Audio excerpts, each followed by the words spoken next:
Let me know if this sounds familiar. You're running your e-commerce brand, sales are coming in, ads are working very well, and everything seems very okay. Then out of nowhere, you start seeing similar products pop up. Same look, same positioning, and most times, they're even cheaper than what you were selling for. Sales get harder, margins get tighter, and you start to question what's happening. In today's video, I'm joined by Paul, who is a senior brand manager here at Growthscalers. He has seen competition play out for several brands in the space. He's going to break down what's really happening in such a situation, 3 practical secrets which you can start to implement so you're not out of business.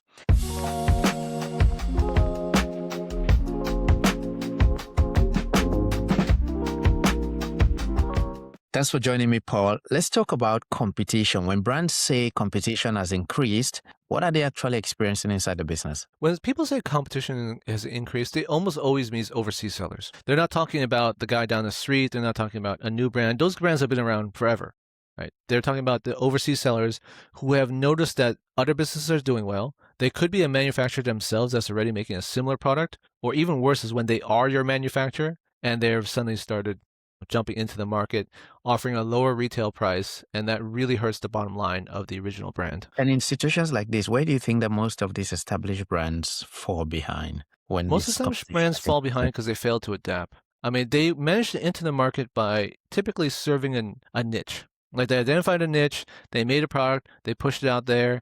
Their mousetrap is marginally better than what was originally the other mousetrap out there.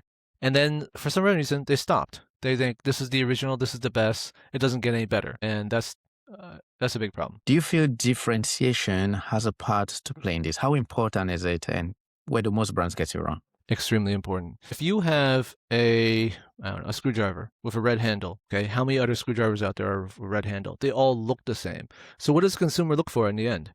They're going to look for the advertisement that pops up at the top, review score, or the price. And they go with it.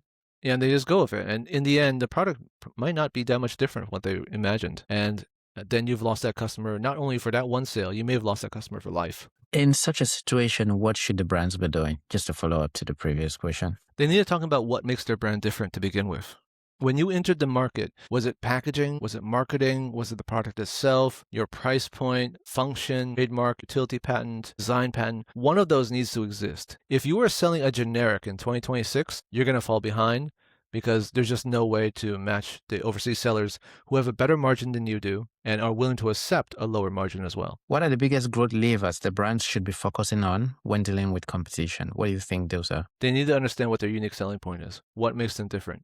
If, let's say, you're hair care brand. I'm not an expert on hair care, but I worked with a client on hair care and he was selling his products. His price was a little bit higher than his competition. And after the first or second conversation, we discovered he was making his products in the USA, but it wasn't listed anywhere on his listing or his product. And we're like, how's that not a selling point to you? I mean, this is something we absolutely should advertise. There are other times where people include a very fancy packaging. If it's a product that's very giftable, well, why isn't the packaging on your main hero image? There are certainly things you can discover about your product to make it totally different.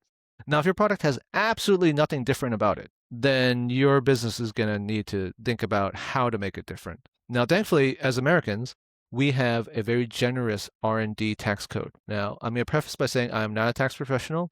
Go talk to your CPA. But as an entrepreneur myself, someone who's done it many, many times, you are allowed to deduct from your taxes nearly 100% of all your costs for development. So if you're working in products that are made out of plastic, when you invest that $40,000, $50,000 into a new plastic injection mold tooling, you can write off the whole thing.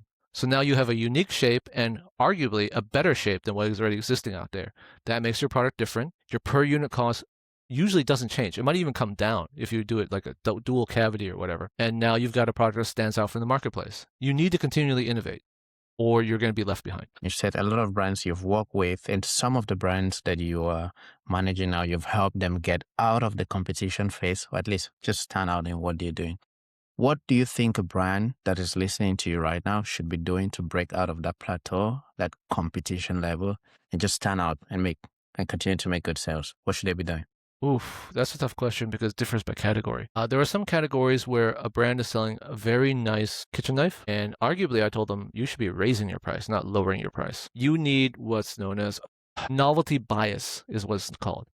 If you're on the first page of results, everyone else is selling a cheap stapler for $12, and your stapler is sitting there at $45 with high review score, like 4.6 and above, people are going to be naturally curious about why is that stapler so much better. Now, I'm not saying you necessarily need to cater to the rich, but you need to cater to certain people that have different needs. If, let's say, it's a business and they staple 300 times every day, okay, they're going to need a heavy-duty, much better stapler. If you're teachers, could definitely apply to that. And then, of course, there are people who do have that disposable income and want to buy something and expect it to last for life. So, yes, there's nothing wrong with raising your price as well.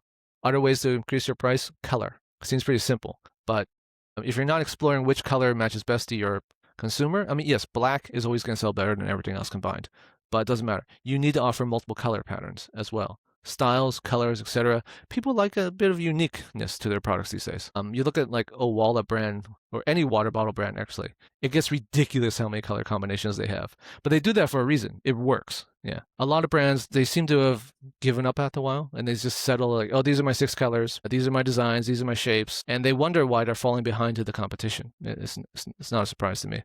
Before I go, I want to share one story. We were working with a brand selling coffee and they asked us, what is the next coffee trend? Okay, that might be a bit difficult for us to understand. But what we can do is put together an industry report. Which coffee brands have gained the most over the years? And what we found was pretty surprising.